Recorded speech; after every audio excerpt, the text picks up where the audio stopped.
अस्सलाम वालेकुम। यहाँ पर वीडियो में आप देख रहे हैं कि दो बंदे एक दूसरे से लड़ाई कर रहे हैं, आर्गुमेंट कर रहे हैं, तो दूसरे को टच करते ही वो गिर गया, नीचे लेट गया।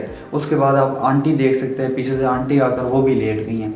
उसके बाद आप देख सकते हैं कि दो औरतें ख़वातीन आपस में आर्गुमेंट कर रही हैं, लड़ाई कर रही हैं, तो एक टच करते ही दूसरी ज़मीन पर गिर गई है और दूसरी भी उसी वक्त गिर गई है नीचे।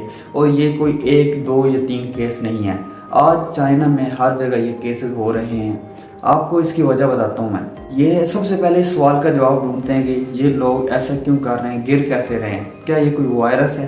काइंड आप कह सकते हैं, मतलब ये एक लीगल वायरस है जो कि पार्लियामेंट या फिर जो कानूनी वायरस है, जो कानून की तरफ से नाफिज किया गया ये वायरस।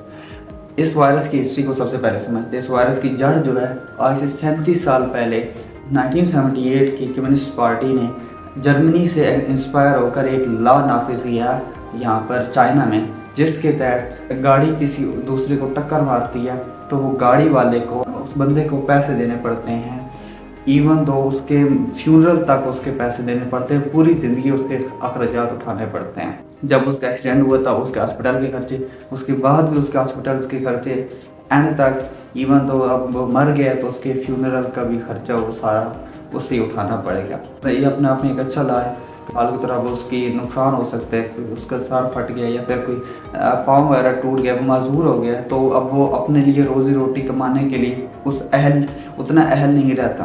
तो ये अच्छा कानून है कि जो गाड़ी वाला है, ऑफ कोर्स वो इतना पैसे वाला तो होगा, तो वो पूरी ज़िंदगी उसको थोड़े बहुत अखराजात देता रहे। एक अच्छा ला, और जर्मनी में आज भी ये चल रहा है। तो ये सवाल बनता है कि यार चाइना में ये अच्छे तरीके से नहीं काम कर रहा है। ये केसेस तब बढ़े जब एक पेंग यू नाम के एक बंदे ने शू शाओलिन को 6.5 लाख रुपए मजबूरन देने पड़ गए थे। एक्चुअली वो ये था 20 नवंबर 2006 में ये लेडी जो शू शाओलिन थी, ये बस से उतर रही थी तो इनका पाँव फिसल गया और ये गिर गई। क्योंकि ये बूढ़ी लेडी थी तो इनसे उठाने के लिए काफ़ी ज़्यादा चोट लगी। ये जो बना था पेंग यू, ये देख रहा था, ये आया अपने खर्चे से हॉस्पिटल लेकर गया, हॉस्पिटल में उसके खर्चे उठाए। लेकिन वहाँ पर जब उसे पता चला, उस औरत को, शू शाओलिन को, कि उसके पाँव की हड्डी टूट चुकी है, तो उस वक्त उसने सारा इल्ज़ाम उस इंसान पर लगा दिया, पेंग यू पे लगा दिया। उसके नतीजे में उसको 6.5 लाख रुपए उसे देना पड़े। वो कोर्ट में केस चला गया।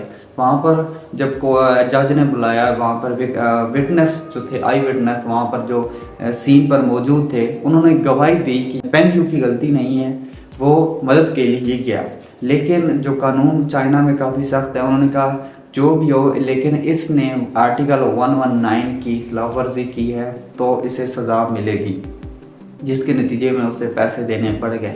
इसके बाद लोगों में एक इनसिक्योरिटी फील होने लगी लोगों को चाइना में, तो उनके रूल्स वगैरह की, जबकि आई विटनेस होने के बावजूद उसे इंसाफ नहीं मिला, क्योंकि कल्प्रेट चेंज होकर विक्टिम बन गया और विक्टिम चेंज होकर कल्प्रेट बन गया। क्या कहते हैं, दो माशरे पैदा हुए। एक जो लोग डर रहे थे कि यार क्या होगा, मतलब इनसिक्योरिटी फील हो रही थी।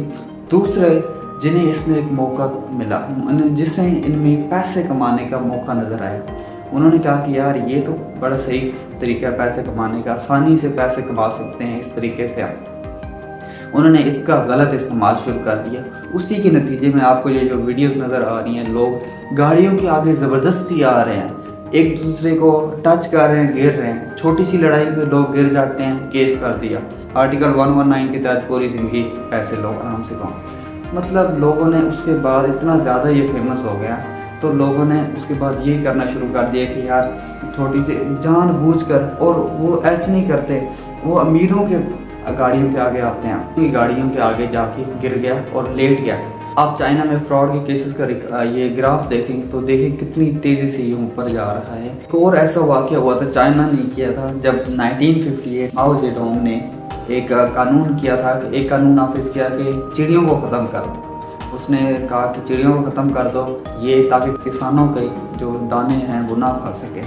उसके बाद चाइना में एक फैमिन आ गया, हर तरफ वीराने हो गए, क्योंकि चिड़ियाँ सिर्फ दाने नहीं खाती बल्कि कीड़े भी खाती हैं। तो उसकी वजह से जब इतने ज़्यादा, और वो सिर्फ चिड़ियाँ फौजियों ने नहीं मारी थी, सिर्फ फौजियों ने नहीं मारी थी, बल्कि इतना ज़्यादा वो इस बात को सीरियस ले गए थे कि उन्होंने इनाम देना शुरू कर दिए थे लोगों को कि पैसे लो। वो कहते थे कि हमने इतनी चिड़ियाँ मारी हैं, वो दिखाते थे, उसके हिसाब से पैसे मिलते थे। फिर उन्हें बाहर से उन्होंने लाई चिड़ियाँ, फिर आहिस्ता आहिस्ता उस ठीक हुआ। तो वो भी इनकी काफ़ी फेमस गलती है, काफ़ी मशहूर है गलती इनकी। उसके बाद यहाँ पर आप देख सकते हैं कि बेचारा बूढ़ा चल रहा है, रोड क्रॉस कर रहा है, गिर गया, और लोग गिर रहे हैं, रास्ते में गिर रहे हैं, चलते चलते गिर रहे हैं, या फिर कोई ज़ख्मी होया पड़ा है, चक्कर खा के गिरा पड़ा है, लेकिन कोई उसकी मदद नहीं कर रहा, कोई उसे छू नहीं रहा। ये उसी की वजह है, ये उसी के नतीजे हैं। लोग डर रहे हैं दूसरे को हाथ लगाने के, यार मैंने इसे टच कर दिया, मुझे ना पैसे देने पड़ जाएँ, पूरी ज़िंदगी देने पड़ जाएंगे, जिसकी वजह से वो बेचारा अगर वो सीरियस में ज़ख्मी होया पड़ा है, सच में ज़ख्मी होया पड़ा है, तो उसके कारण फिर आप सिर्फ तब सिखा सकते हैं, क्योंकि अगर आपने उसे छू लिया, अगर सच में ज़ख्मी हुआ पड़ा, फिर भी अगर आप हॉस्पिटल लेकर गए, उसने कह दिया कि इसने ज़ख्मी किया, बस खत्म, आपकी ज़िंदगी आपके लग गए बस। इसका जो नतीजा निकला है, जो सबसे खतरनाक नतीजा है, कि अब लोग दूसरों को मारना ज़्यादा सही समझते हैं। Drivers in China are known for intentionally killing the people that they accidentally hit. आपको एक रिपोर्ट पढ़ा रहा हूँ जिसमें अप्रैल में एक BMW ने फ्रूट मार्केट में BMW ने एक 2 साल की बच्ची को टक्कर मार दी गलती से, लेकिन उसने जब देखा कि वो बच्ची अभी तक जिंदा है, उसने ये किया, वो रुका, पीछे गया और उसने दोबारा गाड़ी उसके ऊपर से चढ़ा दी ताकि वो मर जाए। एक और ऐसा केस हुआ जिसमें एक लड़के ने एक मार दिया था, एक औरत को गलती से टक्कर मार दी थी गाड़ी से। उसके बाद उसने देखा कि वो अभी तक जिंदा है, उसने फिर उसके ऊपर से चढ़ा दी गाड़ी, ताकि तो ऐसे केसेस आम होने लगे उसके बाद चाइना में, ताकि लोग डरने लग गए कि यार ये बच गया तो उसके बाद मेरे ऊपर ही इल्ज़ाम आने। अब वो जो मैं आपको बता रहा हूँ कि जिसने गलती से उस बूढ़ी औरत को ठोक दिया और फिर उसके ऊपर से गुजार दी, उसने फिर कहा, जो उसने बाद में क्लेम किया ये कि वो जब चला रहा था उसे लगा कि वो ट्रैश बैग के ऊपर से चला रहा है, ट्रैश बैग के ऊपर से गुजार दिया।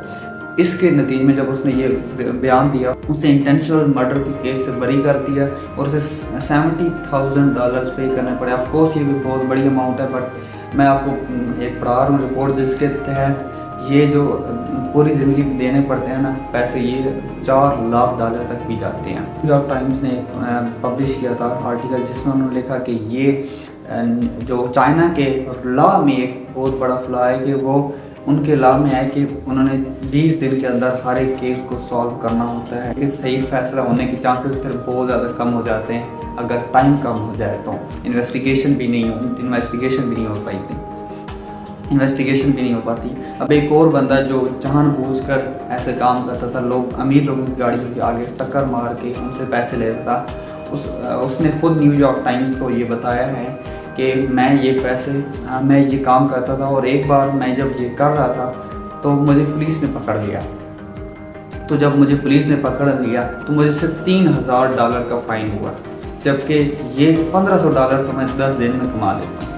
तो ये पैसा तो बढ़ेगा। मैं सोचा मैं भी स्टार्ट करूँ, ये क्या वीडियो रिकॉर्ड कर 10 घंटे में रिकॉर्डिंग करके बैठ जाता हूँ। चाइना मूव हो रहा है यार तुम्हारा भाई। ये चाइना में जो फ्रॉड का सिस्टम है ये काफ़ी टाइम से भी चला आ रहा है। आज से कुछ टाइम पहले जब लोग ना मटके बनाए करते थे तो लोग मटके लेकर निकलते थे बाहर भीड़ वाली जगह पे, जानबूझ कर जाते थे ताकि किसी से टक्कर लगे और मटका टूट जाए। फिर वो उससे पैसे वसूल करते थे जिसे पेंची कहा जाता था, और उसका नया अपडेटेड वर्जन हमें आज देखने को मिल रहा है। वहाँ पर रोड्स पर लोग आगे गाड़ी के आ रहे हैं। लेकिन ये लॉ बहुत अच्छा है, लॉ इसको बेहतर तरीके से एग्जीक्यूट करने की ज़रूरत है। हुकूमत को इसको अच्छे तरीके से एग्जीक्यूट करना चाहिए। वैसे ये लॉ बहुत ही अच्छा है, गरीब लोगों की मदद के लिए ठीक है, लेकिन ऐसे लोग जो स्कैमर्स हैं, फ्रॉड कर रहे हैं, उनके खिलाफ सख्त से सख्त कार्रवाई करनी चाहिए। वीडियोज़ जो वायरल होती हैं जैसे लोग ज़बरदस्ती कर रहे हैं, हर एक पर एक्शन लिया जाए। वैसे भी आजकल जहाँ पर भी कुछ ऐसा सीन हो रहा है ना, पहले लोग वीडियो रिकॉर्ड कर लेते हैं। जैसे कि आपको इतनी सारी वीडियोस दिखाई हैं, तो ये सारी वीडियोस रिकॉर्ड हुई हैं, ऐसी कई रिकॉर्ड होती होंगी, बेशुमार रिकॉर्ड होती हैं। तो हुकूमत को इन सभी को सज़ा देनी चाहिए और उसके बाद ये ऑटोमेटिकली केसेस डाउन होंगे। तो खैर मेरी सुनता कौन है, मेरी घर वाले नहीं सुनते, हुकूमत सुनिए, मजाक कर, पर इन जनरल मैं ओपिनियन दे रहा था अपना। तो चलें आज के लिए बस इतना ही, मिलते हैं नेक्स्ट वीडियो में, तब तक के लिए अल्लाह हाफिज़।